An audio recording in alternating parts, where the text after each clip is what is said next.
Last scenario की बात करते हैं कि जब किसी की डेथ हो जाए और वो आपसे बिछड़ जाए तो आपको क्या करना है। देखिए, बहुत मुश्किल होता है, कोई भी इंसान हो इस लॉस से, किसी के जाने वाले की यादों के सिलसिले से वो बिल्कुल नहीं निकल पाता है जी, बहुत मुश्किल होता है। फिर भी जीना तो पड़ता है ना। देखिए, जाने वाला तो गया।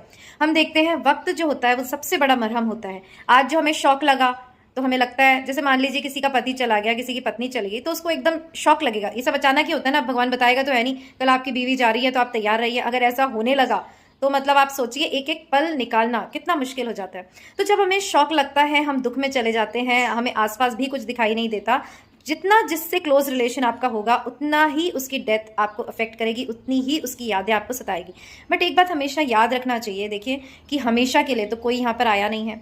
हम रोज देखते हैं, हम लोगों के अंतिम संस्कार में शामिल होते हैं, बट फिर वहां से ये सोचकर आ जाते हैं कि हम नहीं मरेंगे, हमारे अपने कभी नहीं मरेंगे। और यही हमारी सबसे बड़ी भूल होती है। जब ऐसे सिनारियोज में हम जाते हैं तब हमको थोड़ा सा आध्यात्मिक होकर अपनी आंखें खोलकर ये सोचना पड़ेगा कि देखिए, यही जीवन की सत्यता है। ऐसा करने से आप ना लड़ाई झगड़े में पड़ेंगे, आप ना ईगो रखेंगे, सिर्फ प्यार करेंगे।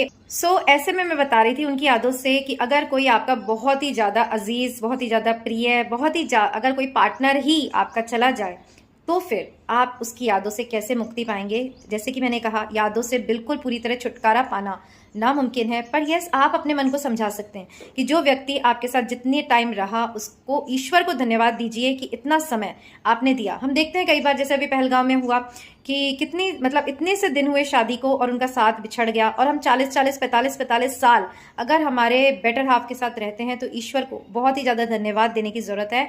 हर पल उसको एंजॉय करने की ज़रूरत है। हम क्या करते हैं ना, जब हम जीवन में बहते रहते हैं हम एक दूसरे को ग्रांटेड ले लेते हैं, और झटका तब लगता है जब हम में से कोई एक हमको छोड़ के चले जाता है।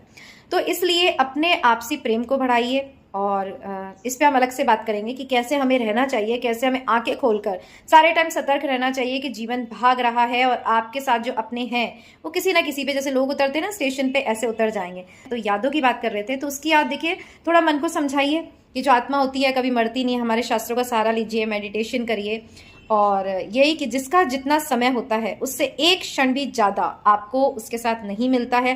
तो अगर कोई व्यक्ति चला गया, देखिए चला गया, जाते के साथ ही वो हमसे मुक्त हो गया। फिलहाल आप ऐसे समझिए कि वो हमसे मुक्त हो गया, उसकी दूसरी यात्रा शुरू हो गई।